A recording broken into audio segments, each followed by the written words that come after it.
الرجيم بسم الله الرحمن الرحيم وأوحى ربك إلى النحل أن اتخذي من الجبال بيوتا ومن الشجر ومما يعرشون ثم كلي من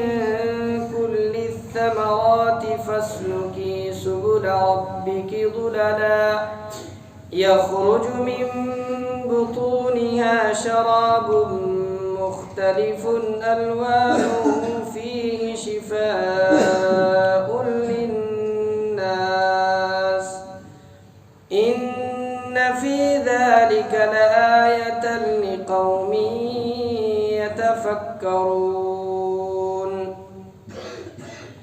والله خلقكم ثم يتوفاكم ومنكم من يرد إلى أرذل العمر لكي لا يعلم بعد علم شيئا إن الله عليم قدير. اور تمہارے پروردگار نے شہد کی مکھی کے دل میں یہ بات ڈال دی کہ تو پہاڑوں میں اور درختوں میں اور لوگ جو چھتریاں اٹھاتے ہیں ان میں اپنے گھر بنا، پھر ہر قسم کے پھلوں سے اپنی خوراک حاصل کر، پھر ان راستوں پر چل جو تیرے رب نے تیرے لیے آسان بنا دیے ہیں.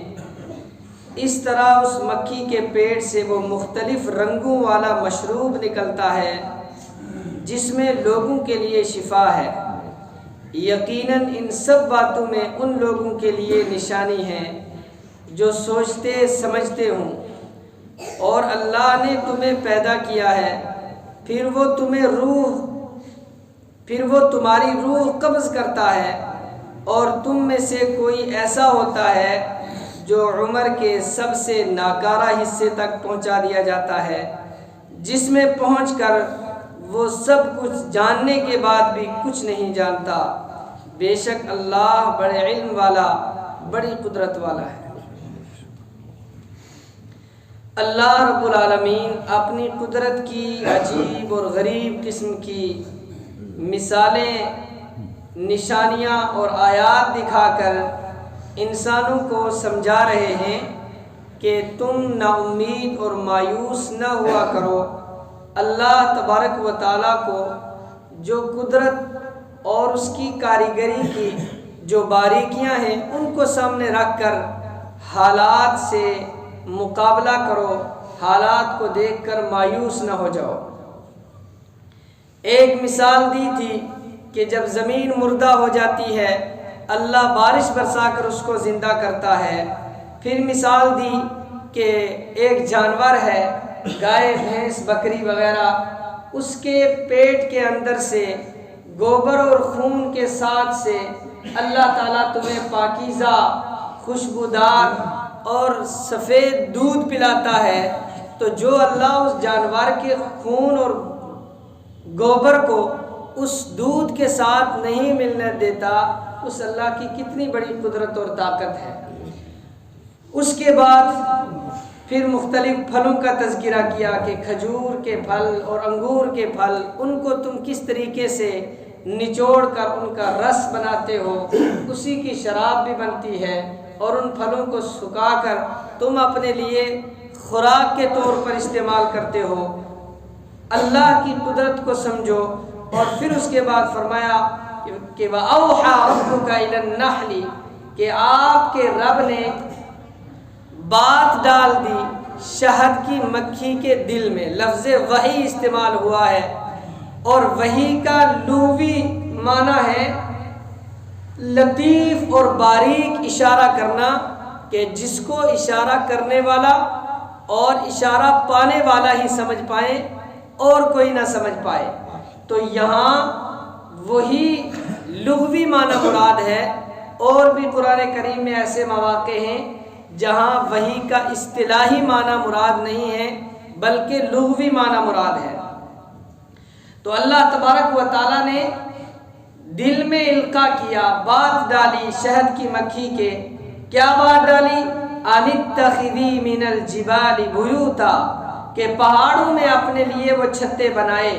ومن الشجر، اور درختوں کے اوپر بنائے، ومما یعرشون، اور لوگ جو اپنے گھروں پر یا درختوں پر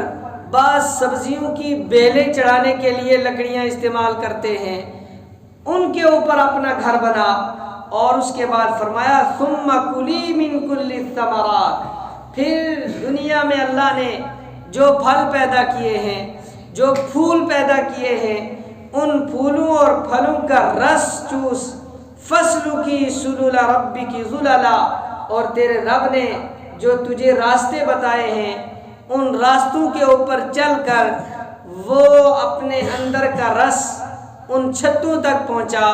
اور پھر یخرج من بطونها شراب، کہ اس کے پیٹ سے ایک ایسا مشروب نکلتا ہے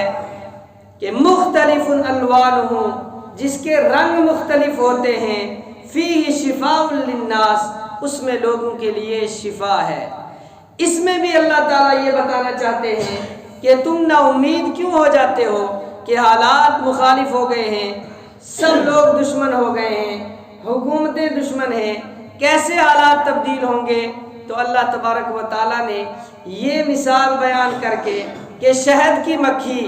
اس سے کون ناواقف ہے کہ وہ اتنی زہریلی ہے کہ جب انسان کو ڈھنس دیتی ہے تو انسان کے جسم میں جلن پڑ جاتی ہے اور جسم پھول جاتا ہے، سوزش آ جاتی ہے، لیکن اسی زہریلی مکھی کے پیٹ سے نکلنے والا شہد کتنا میٹھا، کتنا لذیذ اور کتنا پیارا ہوتا ہے۔ یہ اللہ ہی ہے کہ جو زہریلی چیز سے ایک شیریں اور میٹھی چیز پیدا کرتا ہے۔ ولید ابن مغیرہ دشمن اسلام تھا، اللہ تعالیٰ نے اس کی صلب سے حضرت خالد ابن ولید جیسے سیف اللہ کو پیدا کیا کہ ان کی قربانیاں جس کسی نے صحابہ کی سیرت پڑھی ہوگی اس کے سامنے بالکل عیاں اور بیاں ہیں۔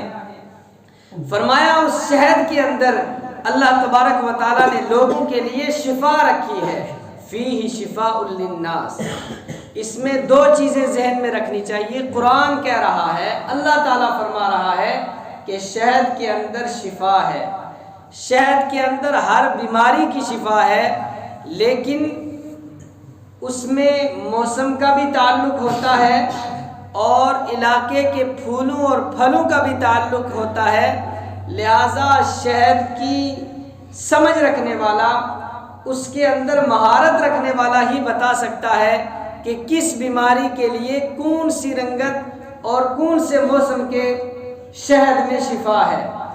اور مطلقاً اگر اس آیت کو سامنے رکھتے ہوئے کوئی یقین کے ساتھ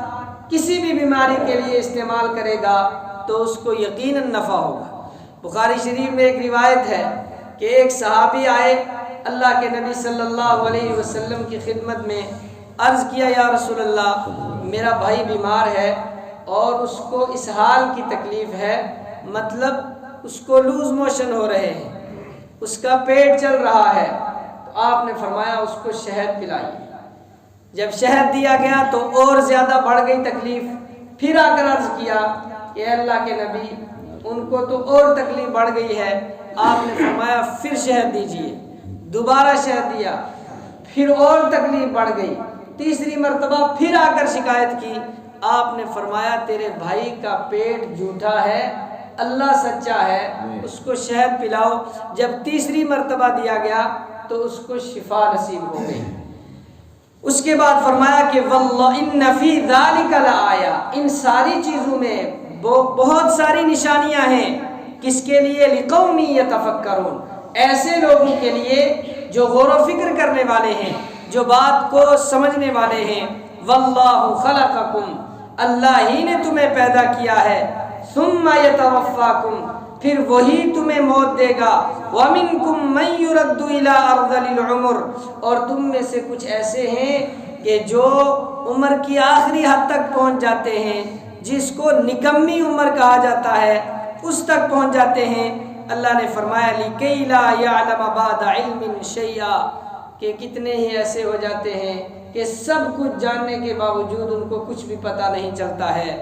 ان اللہ علیم قدیر، اللہ کی ذات جاننے والی اور قدرت والی ہے۔ ایک آدمی انجینئر ہے، ڈاکٹر ہے، جب وہ اپنی اس آخری عمر ارذل عمر سے بھی اللہ کے نبی نے پناہ مانگی ہے کہ ایسی نکمی عمر کہ جس میں انسان کھانے کا بھی محتاج ہو جائے، پینے کا بھی محتاج ہو جائے، قضائے حاجت کا بھی محتاج ہو جائے، اپنے سطر کی حفاظت بھی نہ کر سکے، نہ اٹھنے کی طاقت، نہ بیٹھنے کی طاقت، نہ بولنے کی طاقت، ایسی نکمی عمر سے اللہ کے نبی نے پناہ مانگی ہے۔ اور یہاں وہی عمر مراد ہے کہ جو ایک وقت میں بڑا ڈاکٹر تھا، بڑا انجینئر تھا،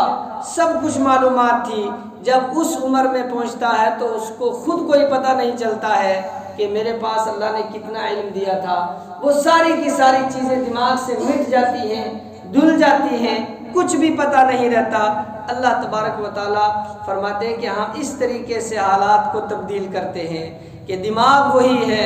جسم وہی ہے، جسم میں کوئی کمی نہیں آئی۔ ایسا نہیں کہ 5.5 فٹ کا جسم 2.5 فٹ پر آ گیا ہو اور اس کے سر کا حجم بھی کم ہو گیا ہو، اس لیے بات یاد نہیں رہتی۔ یہ اللہ ہی ہے جو تبدیلی لانے والا ہے۔ اور اس کے بعد شہد کی مکھی کے لیے امام رازی رحمۃ اللہ علیہ نے لکھا ہے کہ اس کا اتنا بڑا نظام اللہ تعالیٰ نے دیا ہے کہ اگر ہزاروں میل اس کو بند کر کے کھولا جائے پھر بھی اپنے چھتے تک واپس آئے گی۔ اور ان کا مکمل نظام ہوتا ہے۔ ایک ان کی بادشاہ ہوتی ہے جس کو رانی کہا جاتا ہے، اور اسی کے حکم کے ماتحت چلتی ہیں، اور جس جگہ پر یہ اپنا ٹھکانہ بناتی ہیں وہ ٹھکانہ اگر آدمی غور و فکر سے دیکھے کہ کیسا اس کا نقشہ تیار ہوتا ہے کہ ایک خانے سے دوسرے خانے میں ایک بال کے برابر بھی اضافہ نہیں ہوتا، کمی نہیں ہوتی، بالکل برابر ہوتے ہیں، اور ہر ایک اپنے خانے کے اندر ہی جاتی ہے، کسی دوسرے میں نہیں۔ اور پھر جو ان کے اس سوراخ میں اندر داخل ہونے کی جگہ ہوتی ہے وہاں پر کچھ پہرا دینے والی مکھیاں ہوتی ہیں کہ جو رس چوس کر لائی ہیں ان کا امتحان لیا جائے، دیکھا جائے کہ کوئی بدبودار چیز تو نہیں لائی، کوئی زہریلی رس تو چوس کر نہیں لائی، اور پھر ان کا مقدمہ چلتا ہے۔ امام رازی رحمۃ اللہ علیہ نے لکھا ہے مقدمہ چلتا ہے، اگر کوئی زہریلی رس لاتی ہے پھر اس کے لیے سزا نافذ ہوتی ہے، اس کو مار دیا جاتا ہے۔ یہ اللہ کا نظام ہے۔ ان چیزوں کے اندر غور و فکر کر کے اللہ تعالیٰ یہ تعلیم دیتے ہیں کہ اے انسان، تیرے مقابلے میں اس کی حیثیت کیا ہے کہ تیرے ایک انگلی کے ناخن جتنی یہ چیز ہے، اس کے اندر کتنی صلاحیت ہے، کتنی اللہ تبارک و تعالیٰ نے اس کے اندر حکمتیں رکھی ہیں، ان کے اندر غور و فکر کر کے تو ایک مالک کے سامنے عبادت کرنے والا بن جا، ایک مالک کو ماننے والا بن جا۔ اسی میں کامیابی ہے۔ اللہ تعالیٰ سمجھنے کی توفیق عطا فرمائے۔